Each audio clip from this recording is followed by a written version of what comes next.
নমস্কার বন্ধুরা, তনুশ্রী রান্নাঘরে আপনাদের সকলকে স্বাগত জানাই। আশা করছি আপনারা সকলে ভালো আছেন, সুস্থ আছেন। আমি তনুশ্রী, আপনারা দেখছেন তনুশ্রী রান্নাঘর। তো আজকে আমি আপনাদের সাথে শেয়ার করব হচ্ছে একটা নিরামিষ রেসিপি। আজকে আমি আপনাদেরকে বানিয়ে দেখাবো হচ্ছে লাউ ডাল। এই লাউ ডালটা খেতে কিন্তু এই গরমে ভীষণই ভালো লাগে, আর এটা কিন্তু ভীষণই উপকারী।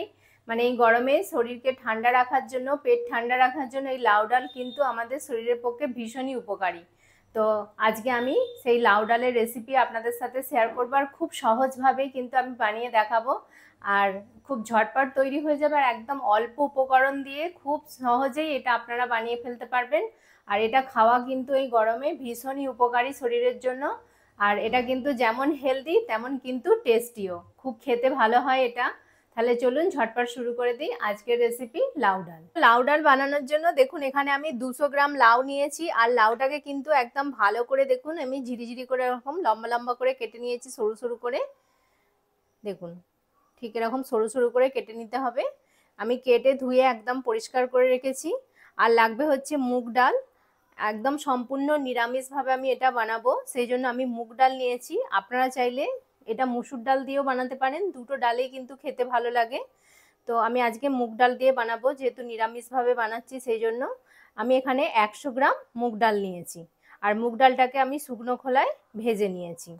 অবশ্যই কিন্তু ডালটাকে একটু ভেজে নেবেন, তাহলে খেতে কিন্তু ডালটা বেশি ভালো লাগবে। কাঁচা ডালে কিন্তু করলে অতটা খেতে ভালো হবে না। তো তাহলে এখানে খুবই অল্প উপকরণে একদম রান্নাটা হয়ে যাবে, আর খুবই ঝটপট কিন্তু খুবই সুস্বাদু। আর এটা কিন্তু ভীষণই হেলদি, এই গরমে খাবার জন্য একদম পারফেক্ট। মানে একদম পেট ঠান্ডা রাখবে, শরীর ঠান্ডা রাখবে, এরকম একটা রেসিপি আজকে আমি আপনাদের সাথে শেয়ার করছি। আর লাগবে হচ্ছে একটা বাটনা আমি তৈরি করে নিয়েছি। এই বাটনাটার মধ্যে আছে 1 চামচ গোটা জিরে, 1 ইঞ্চি আদার টুকরো, আর 2টো কাঁচা লঙ্কা আমি পেস্ট বানিয়ে নিয়েছি। বাস, আর কিছুই সেরকম উপকরণ লাগবে না। তাহলে চলুন এবার রান্নাটা শুরু করি। প্রথমেই বন্ধুরা আমি গ্যাসে একটা কড়া বসিয়ে দিয়েছি, কারণ লাউ আর ডালটাকে সেদ্ধ করতে হবে। তো তার জন্য এবার কড়াই আমি বেশ কিছুটা পরিমাণ জল দিয়ে দেব। এবার জলটাকে ভালো করে প্রথমে আমি গরম করে নেব। জলটা যতক্ষণ গরম হচ্ছে আমি ডালটাকে ভালো করে পরিষ্কার করে জল দিয়ে ধুয়ে নেব। জলটা দেখুন ভালোভাবে গরম হয়ে গেছে, আর জলটা কিন্তু ফুটতেও শুরু করেছে। এবার আমি ডালটা দিয়ে দেব। তো তার আগে দেখুন আমি ডালটা কিন্তু পরিষ্কার করে একদম জল দিয়ে 2-3 বার জল পাল্টে পাল্টে আমি ভালো করে ধুয়ে নিয়েছি। এবার আমি ডালটা দিয়ে দিচ্ছি। সব ডালটা আমি দিয়ে দেবো। দিয়ে ভালোভাবে যখন ডালটা ফুটবে তারপর কিন্তু আমি লাউটা দেব, এখন নয়, মানে একটু পরে আমি লাউটা অ্যাড করব। সব ডালটা দিয়ে দিয়েছি। এবার ভালোভাবে ফুটলে তারপর আমি ফিরে আসছি। দেখুন বন্ধুরা ডালটা কিন্তু ভালোভাবে ফুটছে। আর এই সময় দেখুন ডালের ওপরে কতটা ফেনা ভেসে উঠেছে। এই ফেনাটাকে কিন্তু তুলে ফেলে দিতে হবে। তো আমি একটা হাতা দিয়ে দেখুন এই ফেনাটাকে কিন্তু তুলে নিচ্ছি। অবশ্যই কিন্তু এই ফেনাটা তুলে ফেলে দিতে হবে। দেখুন কতটা ফেনা এসছে, আমি ফেনাটাকে তুলে দিচ্ছি এইভাবে হাতায় করে। দেখুন একদম পরিষ্কার হয়ে গেল। ঠিক এইভাবে কিন্তু ফেনাটা তুলে নিয়ে একদম পরিষ্কার করে নিতে হবে। এবার আমি গ্যাসের ফ্লেমটা একটু হাই করে দিচ্ছি, দিয়ে এবার ডালটা ভালোভাবে একটু সেদ্ধ হোক, মানে 5 মিনিট ফুটবে আর একটু, তারপর কিন্তু আমি লাউটা দেব। 5 মিনিট পর আমি ফিরে এসেছি। দেখুন কিন্তু একদম টকবক করে ডালটা ফুটছে। এবার আমি লাউটা এর মধ্যে দিয়ে দেব। সব লাউটা আমি দিয়ে দিচ্ছি। দিয়ে ভালো করে কিন্তু আমি একবার মিশিয়ে নেব ডালের সাথে।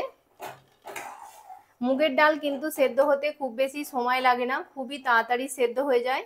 তবে অবশ্য ডাল হিসাবে এটা আমি সোনা মুগ ডাল নিয়েছি। সোনা মুগ ডালটা কিন্তু খুব সুন্দর তাড়াতাড়ি সেদ্ধ হয়ে যায়, সেই জন্য এতে প্রেসার কুকার ইউজ করবার কোনো দরকার নেই, কারণ খুবই তাড়াতাড়ি এটা সেদ্ধ হয়ে যায়। আর আপনাদের যদি মনে হয় যে আপনাদের ডাল ভালোভাবে সেদ্ধ হতে টাইম লাগে অনেকক্ষণ, তাহলে আপনারা প্রেসার কুকারে 2টো সিটি দিয়ে নিতে পারেন।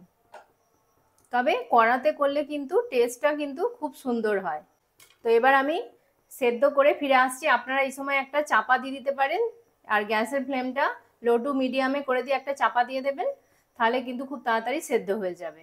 তাহলে আমি লাউ আর ডালটা সেদ্ধ করে ফিরে আসছি। দেখুন ডালটা কিন্তু একদম ভালোভাবে সেদ্ধ হয়ে গেছে। ডাল লাউ কিন্তু দেখুন খুব সুন্দর কিন্তু একদম নরম হয়ে সেদ্ধ হয়ে গেছে। আপনারা দেখেই বুঝতে পারছেন। আমি আপনাদেরকে টিপে দেখাচ্ছি। দেখুন একদম কিন্তু লাউটাও ভালোভাবে সেদ্ধ হয়ে গেছে আর ডালটাও কিন্তু খুব ভালোভাবে সেদ্ধ হয়ে গেছে। এর থেকে বেশি কিন্তু আর সেদ্ধ করব না, তাহলে একদম গলে যাবে। একটু এরকম দানা দানা মতো হালকা থাকবে, তাহলে কিন্তু খেতে ভালো লাগবে। এবার আমি ডালটা একটা পাত্রের মধ্যে ঢেলে নেব, নিয়ে তারপর কড়াটা ধুয়ে নিয়ে আমি আবার তারপরে ডালটাকে ফোড়ন দেব। কড়াটা ধুয়ে কিন্তু আমি বসিয়ে দিয়েছি। এবার কড়াটা ভালোভাবে গরমও হয়ে গেছে, তো আমি এবার কড়ায় সর্ষের তেল দিয়ে দেব। এখানে আমি 2 থেকে 3 চামচ মতো, এই 2.5 চামচ মতো আমি সর্ষের তেল দিয়ে দিলাম। খুব বেশি তেল দেবার দরকার নেই, যেহেতু গরমে আমরা হালকা একটু খেতে বেশি ভালোবাসি, শরীরের পক্ষে মানে বেশি তেল মশলা ভালো না, তো সেই জন্য অল্পই তেল দিয়েছি। তো তেলটা ভালোভাবে গরম হয়ে গেছে। এবার আমি তেজপাতা শুকনো লঙ্কা ফোড়নে দেব। আমি 2টো তেজপাতা দিয়ে দিচ্ছি, 2টো শুকনো লঙ্কাকে ফাটিয়ে দিয়ে দিচ্ছি, আর দিয়ে দেব ফোড়নের জন্য অল্প একটু জিরে। এবার ফোড়নটা একটু ভেজে নেব ভালো করে। এই ফোড়নটা থেকে যখন একটা খুব সুন্দর গন্ধ বেরোবে, তারপর আমি যে বাটা মশলাটা করে রেখেছি সেটা দেব। দেখুন ফোড়নটা কিন্তু খুব সুন্দরভাবে ভাজা হয়ে গেছে, ফোড়ন থেকে কিন্তু একটা খুব সুন্দর গন্ধ বেরোচ্ছে।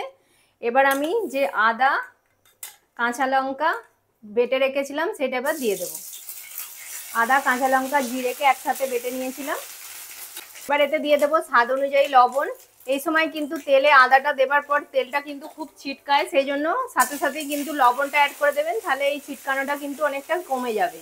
ভালোভাবে কিন্তু আদাটা ভাজা হয়ে গেছে। এবার আমি অল্প একটু হলুদ দিয়ে দিচ্ছি, মানে চা চামচের হাফ চামচেরও কম হলুদ দিয়ে দিয়েছি। দিয়ে দেব অল্প একটু লঙ্কার গুঁড়ো, খুবই সামান্য। মশলাটা যাতে পুড়ে না যায় সেই জন্য আমি অল্প একটু জল দিয়ে দেব। দিয়ে এবার জল দিয়ে আমি মশলাটা ভালো করে কষিয়ে নেব। একটু ভালোভাবে কিন্তু মশলাটা একটু কষিয়ে নিতে হবে, যাতে আদার কাঁচা গন্ধটা চলে যায়। দেখুন আমি চা চামচের 1 চামচ মতো চিনি নিয়ে নিয়েছি। তো এই যে কোনো নিরামিষ এই ধরনের ডাল রান্নায় কিন্তু একটু মিষ্টি খেতে ভালো লাগে, হালকা একটু মিষ্টি মিষ্টি ঝাল ঝাল ভালো লাগে খেতে, সেজন্য আমি অল্প করেই একটু চিনি দিয়ে দিলাম। এবার সব কিছুকে আমি ভালো করে একটু কষিয়ে নেব। মশলাটা দেখুন ভালোভাবে কষানো হয়ে গেছে, মশলা থেকে কিন্তু তেলও ছেড়ে দিয়েছে। এবার যে সেদ্ধ করা লাউ আর ডালটা ছিল সেটা এবার আমি দিয়ে দিচ্ছি, দিয়ে ভালো করে আমি মিশিয়ে নেব। ডালটা যেহেতু এখনো খুব ঘন রয়েছে, তো সেই জন্য ডালটাকে একটু পাতলা করার জন্য আমি এখানে একটু গরম জল দিয়ে দিচ্ছি। অবশ্যই কিন্তু এই সময় গরম জল দিতে হবে, ঠান্ডা জল দিলে হবে না, তাহলে কিন্তু ডালের স্বাদ একদমই নষ্ট হয়ে যাবে। অবশ্যই এখানে একটু গরম জল অ্যাড করে দিতে হবে। তো দেখুন আপনারা যেরকম ঘনত্ব রাখতে চাইবেন সেই অনুযায়ী জলটা অ্যাড করে দেবেন। এই ডালটা খুব পাতলাও ভালো লাগবে না, আবার খুব গাঢ় ভালো না, মানে এরকম একটা মিডিয়াম ঘনত্বের হবে, সেরকম বুঝে আপনারা জলটা দিয়ে দেবেন। তো এবার এটাকে ভালো করে কিন্তু ফুটিয়ে নিতে হবে। ডালটা ফুটছে, দেখুন আমি এখানে 2টো কাঁচা লঙ্কা নিয়ে নিয়েছি। এটাতে ঝাল হবে না, কিন্তু এই কাঁচা লঙ্কার যে একটা সুন্দর গন্ধ আছে সেটা কিন্তু ডালেতে খুব ভালো লাগবে। তো এবার কাঁচা লঙ্কা 2টো দিয়ে ভালো করে মিশিয়ে নিলাম। দেখুন একদম কিন্তু ডাল আমার একদম রেডি। দেখুন ভালো করে কিন্তু আমি ডালটা ফুটিয়ে নিয়েছি, একদম মানে ডালের সাথে মশলাটা খুব সুন্দর ভালোভাবে মিশে গেছে। তো আর কিছুই আমি দেবো না। এই সময় আপনারা লাস্টে একটু ঘি অ্যাড করে দিতে পারেন, যেহেতু আমি গরমের সময় খাওয়ার জন্য একদম হেলদি লাইটভাবে বানাচ্ছি, সেই জন্য কিন্তু আমি ঘিটা এখানে আজকে দেব না। আপনারা যদি চান এখানে কিন্তু ঘিটা 1 চামচ লাস্টে দিয়ে দিতে পারেন, তাহলে কিন্তু টেস্টটা আরও ভালো হবে। তো আপনারা বুঝে সেটা দেবেন, যদি দিতে চান দেবেন, না হলে না দিতেও পারেন। এমনিতেও কিন্তু এটা খেতে ভীষণই ভালো হয়, মানে এত ভালো হয় খেতে এই ডালটা দিয়েই কিন্তু শুধু ভাতটা খাওয়া হয়ে যাবে। যদি সাথে সাথে একটা ভাজা থাকে তাহলে তো কোনো কথাই নেই, মানে ডাল আর ভাজা দিয়ে আপনার পুরো ভাতটা কিন্তু খাওয়া হয়ে যাবে। এই ডালটা এতটাই ভালো খেতে হয়, যেমন মানে খুবই সিম্পল কিন্তু খুবই টেস্টি আর হেলদিও এই গরমের জন্য। তাহলে আমি গ্যাসটা অফ করে দিচ্ছি, দিয়ে এবার আপনাদেরকে সার্ভ করে আমি দেখাচ্ছি। দেখুন বন্ধুরা আমি একটা সার্ভিং বোলের মধ্যে সার্ভ করে নিয়েছি ডালটা, আর কতটা সুন্দর লাগছে দেখুন। ডালটা দেখেই মানে খেতে ইচ্ছা করবে, এতটাই সুন্দর হয় এই ডালটা। আমি কথা দিচ্ছি আপনাদের কিন্তু এরকম ভাবে বানালে ভীষণই খেতে ভালো লাগবে এই ডালটা। মানে আমরা সব সময় গরমে কিন্তু সপ্তাহে মানে 2বার হলেও এই ডালটা বানাই, মানে এতটাই খেতে ভালো হয় এই ডালটা। আর খাওয়া মানে ভীষণই উপকারী শরীরের পক্ষে। গরমেতে লাউ ডাল মানে শরীর পুরো ঠান্ডা রাখে, লাউ প্রচণ্ড ঠান্ডা করে শরীরকে। তো অবশ্যই কিন্তু আপনারাও এই গরমকালে লাউ দিয়ে ডাল খাবার চেষ্টা করবেন, তাহলে কিন্তু শরীর ভালো থাকবে। আর এটা বাচ্চা থেকে বড় সকলেই, কারো কিন্তু শরীরের কোনো ক্ষতি হবে না খেলে, বরঞ্চ খেলে ভালো উপকার হবে। আর খেতেও কিন্তু ভীষণই ভালো হয়, বাচ্চা থেকে বড় সকলেই কিন্তু এটা ভালোবেসে খাবে। আমি কথা দিতে পারি আপনাদেরকে, মানে এতটাই ভালো হয় খেতে। আর এটা যেহেতু নিরামিষভাবে বানানো হয়, তো এটা সকলেই কিন্তু খেতে ভালো পারবে, মানে যারা ধরুন আমিষ খান না, নিরামিষ খান, তারাও খেতে পারবেন। আর যারা এমনিও নর্মালভাবে আমিষ খান তারাও কিন্তু খেয়ে এটা ভালো লাগবে তাদের। তো আশা করছি আজকের রেসিপিটি আপনাদের ভালো লেগেছে। আর যদি ভালো লেগে থাকে অবশ্যই কিন্তু বেশি বেশি করে লাইক করবেন, কমেন্ট করবেন, তনুশ্রী রান্নাঘর চ্যানেলটিকে সাবস্ক্রাইব করে দেবেন, পাশে থাকা বেল আইকনটি প্রেস করে দেবেন, যাতে সহজেই আমার নতুন নতুন রান্নার ভিডিওর নোটিফিকেশন আপনারা খুব সহজেই পেয়ে যান। আর আপনার বন্ধু বান্ধবদের মধ্যে প্লিজ এটা শেয়ার করে দেবেন। ততক্ষণ আপনারা ভালো থাকবেন, সুস্থ থাকবেন। আপনাদের সাথে দেখা হবে আবার একটি নতুন রান্নার ভিডিওতে। নমস্কার, টাটা।